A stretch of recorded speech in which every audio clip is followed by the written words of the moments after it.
মধ্যে বিশেষ কিছু রাজনৈতিক দল একটা উত্তেজনাকর পরিস্থিতি সৃষ্টি করার চেষ্টা করতেছে পুলিশের সাথে। এই ব্যাপারে স্বরাষ্ট্র মন্ত্রণালয়ের ভূমিকাটা কি, এটা হচ্ছে আমার প্রশ্ন। এবং স্বরাষ্ট্র মন্ত্রণালয় এটা কিভাবে মোকাবেলা করবে এই অবস্থার প্রেক্ষিতে। আচ্ছা, থ্যাংক ইউ ভেরি মাচ।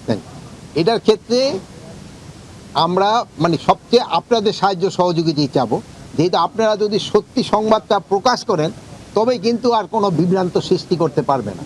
তা হ্যাঁ, আজকাল ধরেন বিভিন্ন মিডিয়া ধরেন আবার এই একটা কী জানি বাইরেছে আর্টিফিশিয়াল ইন্টেলিজেন্স, এটা দিয়ে ধরেন যে চলে গেছে তারও ছবি দিয়া, তারে জীবিত বানায়া তার তো ছবি বানায় ফেলে। এগুলি ক্ষেত্রে আপনাদের ক্ষেত্রে আমি অনুরোধ করব, মানে যেটা ঘটনা সত্যি সংবাদটা আপনারা প্রকাশ করুন। আর স্বরাষ্ট্র মন্ত্রণালয় থেকে আমাদের ডিরেকশন যেই ঘটনা ঘটে ওটা সত্যিটা প্রকাশ করে দেওয়া, এটার ভিতরে কোনো লুকোচুরি করার কোনো কিছু নেই, যা ঘটে তা প্রকাশ করে দেয়। এটাই যদি হয় সেই সময় জনগণ সচেতন। তো কিছু সংখ্যক তো স্বার্থবেশী লোক থাকবেই যারা সব সময় একটা প্রবলেম ক্রিয়েট করার জন্য চেষ্টা করবে। এই জন্য আমি যেই সব রাজনৈতিক দলগুলি এই পুলিশের সাথে এবং অন্যান্যের সাথে একটা বিভেদ করার চেষ্টা করছে তাদেরও অনুরোধ করব, আপনারা নিজেরা ভিতরে আপনারা করবেন, আমাদের সাথে তো রাজনৈতিক দলের কোনো বিভেদ থাকার কথা না।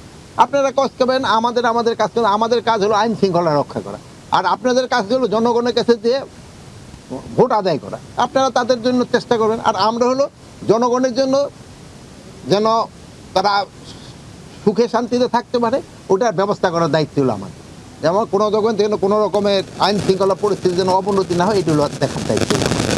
সেই ক্ষেত্রে আপনারা কিন্তু সবচেয়ে বড় ভূমিকা পালন করতে পারেন যদি আপনারা সত্যি সংবাদটা সবসময় প্রকাশ করে দেন। আর এখন হলো কি, মিডিয়া এত ভালো অবস্থায় আছে যে আপনারা কিন্তু সব জায়গার খবরই রাখেন, খবরটা দিয়ে দিলে সাথে সাথে হয় সত্যি সংবাদটা দিয়ে দেন। ডিজাইন, এলিগেন্স, বিউটি, সেরা পণ্য সবার জন্য জেভিকো। তা আপনারা ভালো থাকেন।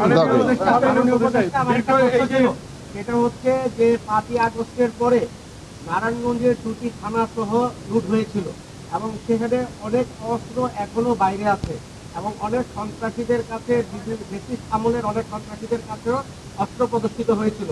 সেই অস্ত্রগুলো এখনো বাইরে রয়েছে। যদি সামনে নির্বাচন আর যে আমরা ঘটনাটা দেখছি, এই যে অস্ত্রগুলো বাইরে রেখে আসলে নির্বাচন কতটুকু সুন্দর সুষ্ঠুভাবে সম্পূর্ণ করা সম্ভব বলে মনে করেন আপনি? আপনার কথার সাথে আমি দ্বিমত করব না, যেহেতু আমরা সব অস্ত্রগুলি এখনও উদ্ধার করতে পারি নাই। আমরা অস্ত্রগুলি উদ্ধার করার চেষ্টা করতেছি এবং আল্লাহ দিলে হয়তো ইলেকশনে আগে আরও অনেক অস্ত্র উদ্ধার হয়ে যাবে এবং ইলেকশনটা যেন আপনাদের সহযোগিতায়, জনগণের সহযোগিতায় ভালোভাবে হতে পারে, এই জন্য আমরা অবশ্যই চেষ্টা করব। আর ইলেকশনের কিন্তু এই আইন শৃঙ্খলা বাহিনী একটা স্টেক না, এটার মধ্যে সবচেয়ে বড় স্টেক হলো যারা ইলেকশনে অংশগ্রহণ করবে। 2 নাম্বার হলো আপনার ইলেকশন কমিশন, তারপরে হলো প্রশাসন, আর তারপরে হলো আমরা আইন শৃঙ্খলা বাহিনী। এখানে সবচেয়ে বড় স্টেক হলো যারা ইলেকশন করবেন, রাজনৈতিক দল বা ইভেন যারা হিসাবে কী বলে ইন্ডিপেন্ডেন্ট হিসেবে করতে চায়, তারা কিন্তু মূল ভূমিকাটা পালন করবে।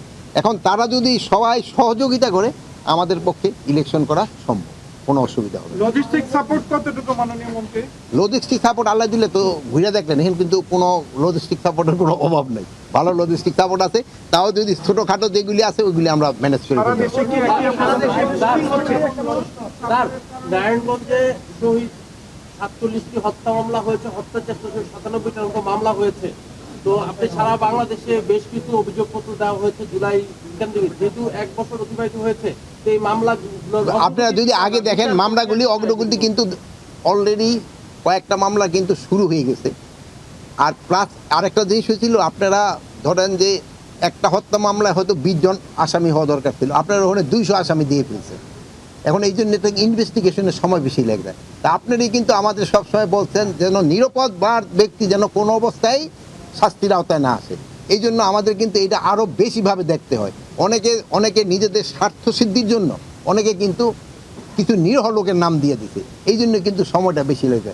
যদি তারা অ্যাকচুয়াল আসামিদের নামটা দিত তবে কিন্তু এত সময় লাগতো না। আপনারা ভালো থাকেন, দোয়া করি, আল্লাহ হাফেজ।